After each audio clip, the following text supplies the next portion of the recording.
Hello everyone, welcome back to my new video. तो guys, इस video में हम लोग इस कहानी को लाइन बाय लाइन हिंदी में सीखेंगे। तो आप वीडियो को अंत तक जरूर देखिए, तभी आपको पूरा कहानी समझ में आएगी। वरना आप बीच में छोड़ देंगे या स्किप कर देंगे तो आपको समझ में नहीं आएगी। तो वीडियो को ध्यान से और पूरा देखें, तभी आपको समझ में आएगी। तो चलिए बिना देर के स्टार्ट करते हैं। तो आज हम लोग सीखेंगे इस कहानी को। इस कहानी का शीर्षक है, टाइटल है द फेयरी गॉड मदर। तो इस टाइटल का मतलब हम लोग कहानी में जब पढ़ेंगे तो समझ में आ जाएगी। तो चलिए हम लोग स्टार्ट करते हैं। There was a wood high up in the mountain. पहाड़ों पर बहुत ऊपर, हाई अप मतलब बहुत ऊपर, माउंटेन्स मतलब पहाड़, ऐसे लगा हुआ है माउंटेन्स। पहाड़ों पर बहुत ऊपर एक जंगल था। वुड मतलब जंगल, वुड मतलब लकड़ी भी होता है, वुड मतलब जंगल भी होता है। There was a wood high up in the mountain. पहाड़ों पर बहुत ऊपर एक जंगल था। It looked quite and enchanting because of coniferous pine and eucalyptus trees that grew there. वह लगता था शांत और enchanting मतलब जादुई, क्वाइट मतलब शांत, वह शांत और जादुई लगता था। Because of the coniferous pine and eucalyptus trees that grew there. वहाँ उगने वाले यूकेलिप्टस एंड पाइन ट्री की वजह से क्वाइट एंड इंचैंटिंग लगता था। क्वाइट मतलब शांत और इंचैंटिंग मतलब जादुई लगता था। A fairy godmother lived in this wood. एक परी गॉड मदर उस जंगल में रहती थी। मतलब इस जंगल में एक फेयरी गॉड मदर रहती थी। She was kind to good people and gave them boons. वह अच्छे लोगों को मेहरबान और gave them boons, boons मतलब वरदान। वह अच्छे लोगों को मेहरबान और वरदान देती थी। गोपी वाज अ लिटिल बॉय। गोपी एक छोटा लड़का था। ही lived with his poor parents in a near by village. वह पास के गांव में अपने गरीब माता पिता के साथ रहता था। लिव्ड मतलब रहना होता है, उसका थर्ड फॉर्म है लिव्ड। पुअर पेरेंट्स मतलब गरीब माता पिता के साथ। नियर बाय विलेज मतलब पास के गांव में रहता था। He used to go to the wood to get woods, twigs and branches. Use मतलब he used to go to the wood to get woods, twigs and branches. वह लकड़ियाँ, टहनियाँ, डालियाँ लाने के लिए जंगल जाता था। यूज टू मतलब हैबिट होता है, वह डेली यही मतलब डेली जाता था, तो वहाँ पे यूज टू का प्रयोग करते हैं। He used to go to the wood to get woods, twigs and branches. वह लकड़ियाँ, टहनियाँ और डालियाँ लाने के लिए जंगल जाता था। His mother lighted a fire with this to cook food. उसकी माँ आग जलाकर इनसे आग जलाकर खाना बनाती थी।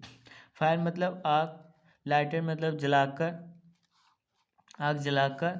फायर मतलब आग होता है, लाइट मतलब जलाना होता है, उसका थर्ड फॉर्म है, सेकेंड फॉर्म है लाइटेड, सेकेंड फॉर्म है।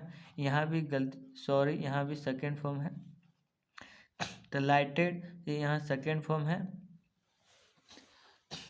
तो his mother lighted a fire with this to cook food. उसकी माँ इनसे आग जलाकर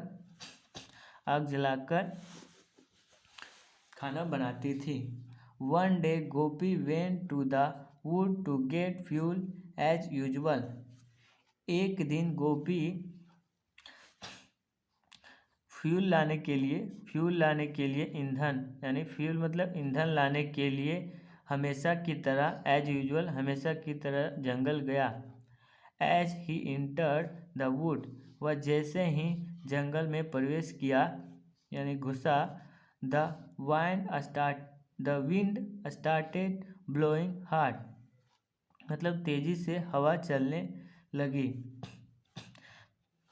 it was the month of November, यह नवंबर का महीना था। इट वॉज अर्ली विंटर, यह शुरुआती सर्दी थी।